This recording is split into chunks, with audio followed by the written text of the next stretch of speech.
अस्सलामुअलैकुम फ्रेंड्स, मैं हूं मोहम्मद ज़ैन अंजुम और आज आपके लिए लेकर आया हूं C++ का एक और लेक्चर। इस लेक्चर के अंदर हम आज जो सीखने वाले हैं वो है फॉर लूप। पिछले लेक्चर के अंदर हमने जो सीखा था वो था वाइल लूप और आपको बताया था कि लूप एक्चुअली होती क्या है। आज हम डायरेक्टली फॉर लूप के सिंटैक्स और इसको समझने के लिए जाएंगे। ये हमारा पिछला लेक्चर यहाँ अवेलेबल है, मतलब जो हमने पहले लिखा था, हेलो ज़ैन को प्रिंट करवाया था।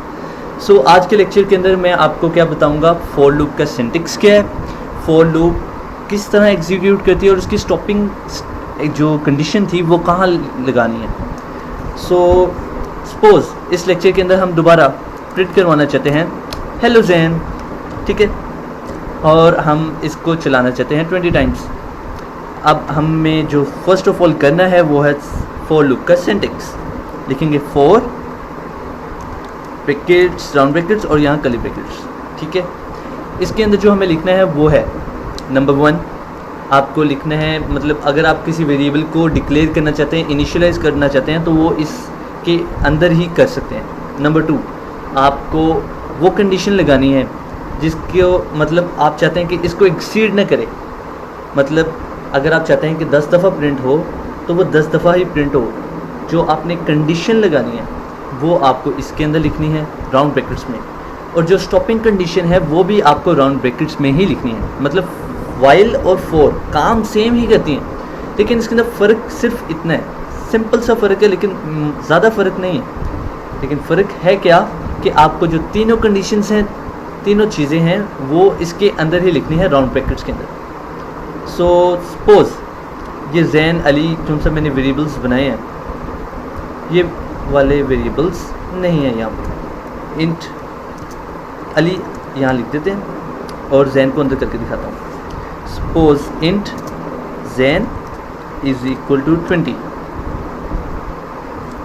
उसके बाद क्या करना है हमें, Ali is less than Zain, और थर्ड स्टॉपिंग कंडीशन क्या थी, ज़ैन माइनस माइनस।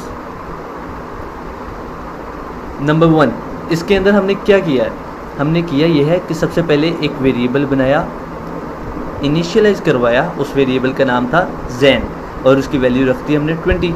उसके बाद सेमीकोलन्स के बाद हमने क्या करना है, हमने इधर तक हमने ये लिखा कि कब तक ये लूप चले, ये लूप तब तक चले जब तक अली की वैल्यू ज़ैन से कम है, और स्टॉपिंग कंडीशन क्या रखी, ज़ैन माइनस माइनस। इसका मतलब यही है same, Zain is equal to Zain minus 1। ये है सिंटैक्स फॉर लूप का। और अब हम इसके अंदर वो स्टेटमेंट्स लिखेंगे जिनको हम प्रिंट करवाना चाहते हैं। सपोज हम लिखना चाहते हैं हाय ऑयली,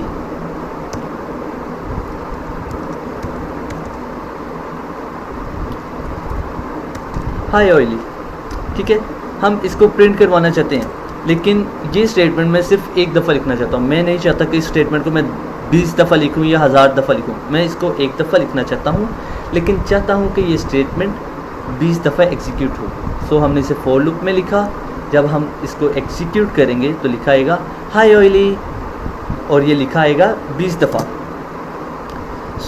हमें करना क्या था, फॉर लूप का सिंटैक्स क्या है, in for round bracket int Zain is equal to 20, मतलब मैंने ज़ैन को इनिशियलाइज करवा दिया लूप के अंदर ही, Ali is less than Zain और ज़ैन माइनस माइनस।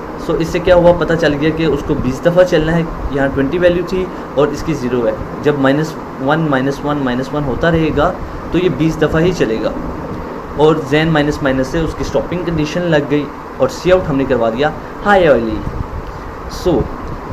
इधर एक बात बताना बहुत ज़रूरी है, मतलब ये कि मैंने आपको यहाँ लिखा int Zain is equal to 20, और अगर यहाँ जाकर मैं अगर यहाँ लिखूँ सी आउट ज़ैन तो यहाँ एक एरर आ जाएगा। और वो एरर क्यों आएगा, वो इसलिए आएगा क्योंकि ज़ैन का स्कोप इस लूप के अंदर तक है, इस लूप के बाहर ज़ैन नहीं है।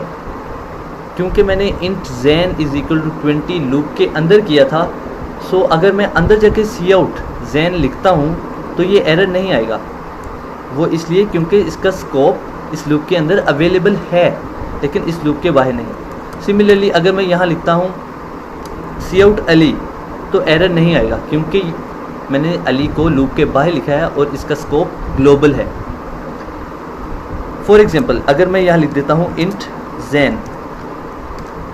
जैन यहाँ लिख दिया, इस इंट को ख़त्म कर देता हूँ, तब भी ये लूप चलेगी क्योंकि मैंने जैन को बाहर इनिशियलाइज करवा लिया है। अब उसका स्कोप ग्लोबल हो चुका है, वो इस लूप तक महदूद नहीं है। और अगर यहाँ मैं लिखता हूँ काउट जैन तो कोई भी एरर नहीं आएगा क्योंकि जैन का स्कोप अब ग्लोबल है। इसको रन करके भी आप चेक कर सकते हैं, लिखा आएगा हाई ऑयली और एंड पर इसकी वैल्यू आ गई 0। जैन की वैल्यू क्या थी 0, क्योंकि यहाँ हमने सेट की जैन की वैल्यू 20। जैन माइनस माइनस जब होता रहा 20 दफ़ा माइनस हुआ तो जैन की वैल्यू आ गई 0। सो ये था आज का लेक्चर। उम्मीद है आपको आज का लेक्चर पसंद आया होगा और आपको समझ आ गई होगी कि फॉर लूप को किस तरह यूज़ करना है, उसकी कंडीशंस को कैसे सेट करना है और स्टॉपिंग कंडीशन उसकी कहाँ पे लगानी है। मतलब पूरा फॉर्मेट आपको फॉर लूप का समझ आ गया होगा और आपको ये भी समझ आ गया होगा कि फॉर लूप एक्चुअली करता क्या है। सो आप हमारे चैनल को सब्सक्राइब करें, जैन अंजुम पाक के नाम से चैनल अवेलेबल है।